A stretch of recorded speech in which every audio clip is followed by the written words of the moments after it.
తను మిస్ మెడోనా వాళ్ళ తమ్ముడిని జైలుకు పంపించింది, నా వీరేంద్రని జైలుకు పంపించింది.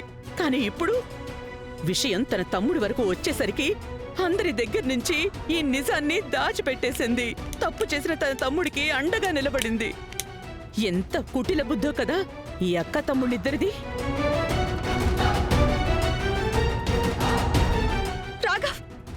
రాఘవ్, ధ్రువ్ని పోలీసులు తీసుకెళ్లారు. తనని అరెస్ట్ చేసేశారు. రాఘవ్ నాకు నీ హెల్ప్ కావాలి. రాఘవ్ మీరు వింటున్నారు కదా?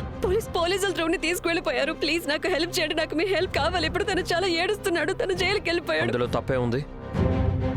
క్రిమినల్స్ కి ఇలాగే జరుగుతుంది.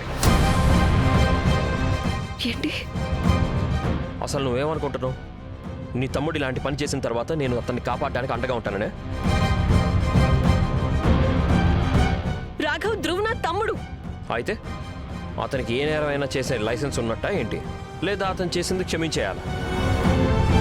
తను ఇలాంటి చెత్త పని చేయడానికి ముందు ఒక్కసారి కూడా ఉన్ని గురించి ఆలోచించలేదు. ఉన్ని ఇప్పుడు ప్రెగ్నెంట్. తనేమో బయట లంచాలు తీసుకుంటూ తిరుగుతున్నాడు. అయినా నీ తమ్ముడికి ఈగో కొంచెం ఎక్కువే కదా. నేను ఎన్నిసార్లు చెప్పాను నాతో కలిసి పని చెయ్యి, ఆఫీస్కి వచ్చేయని, కానీ లేదు. దీనివల్ల మీ అక్క తమ్ముళ్ళ సెల్ఫ్ రెస్పెక్ట్ దెబ్బతింటుంది. మీ ఇద్దరికి మోసం చేయడం, అవినీతి చేయడం ఇవన్నీ పర్వాలేదు, కానీ నాతో పని చేయడానికి మాత్రం ఈగో అడ్డొస్తుంది. ప్రపంచం మొత్తానికి ఉద్యోగాలు ఇచ్చే రాఘవ్ సూర్యవంశీ నీ తమ్ముడి ఆత్మగౌరవం ముందు తక్కువైపోయాడు. అండ్ నువ్వు కూడా నీతి నిజాయితీ అని జెండా పట్టుకొని తిరుగుతూ ఉంటావు కదా. నీకు గుర్తుందా? సుధీర్ కూడా దివ్య వాళ్ళ తమ్ముడే, కానీ అతను తప్పు చేస్తే నువ్వు అతనికి శిక్ష పడేలా చేసావు. అండ్ వీరుబావ పూర్ణిమకి హస్బెండ్. తను తప్పు చేస్తే కూడా నువ్వు అతన్ని జైలుకి పంపించావు.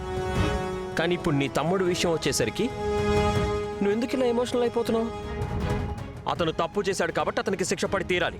రాఘవ్, నేను మీరు చెప్పే ప్రతిదాన్ని అంగీకరిస్తాను.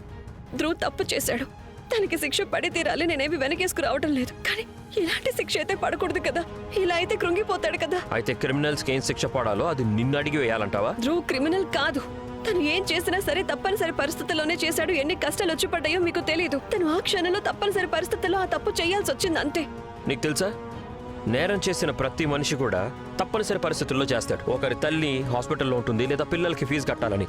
ప్రతి మనిషికి వాళ్ళకంటూ ఏదో ఒక ప్రాబ్లం, అవసరాలు ఉంటాయి. కానీ దాని అర్థం ఇది కాదు, మనం అత్యాశకు పోయి ఏది పడితే అది చేయొచ్చు అని, లేక చట్టాన్ని మన చేతుల్లోకి తీసేసుకొని ఆలోచించకుండా తప్పటడుగులు వేసేయచ్చు అని కాదు. రాఘవ్, మీరు చెప్పేది అక్షరాల నిజమే, కానీ మీరు ఇంకొకటి కూడా ఆలోచించండి. ధ్రువ్ ఈ కుటుంబంలోని భాగం, తన ఉన్నతికి హస్బెండ్. అవును, అందుకే నాకు అతని మీద ఎలాంటి జాలి లేదు, కోపం కూడా లేదు.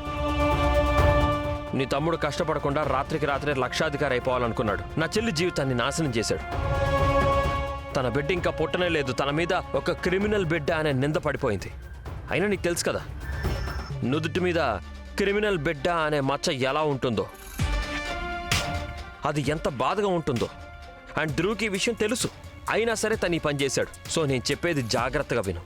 నేను తనని కాపాడుతానని కొంచెం కూడా ఎక్స్పెక్ట్ చెయ్యొద్దు.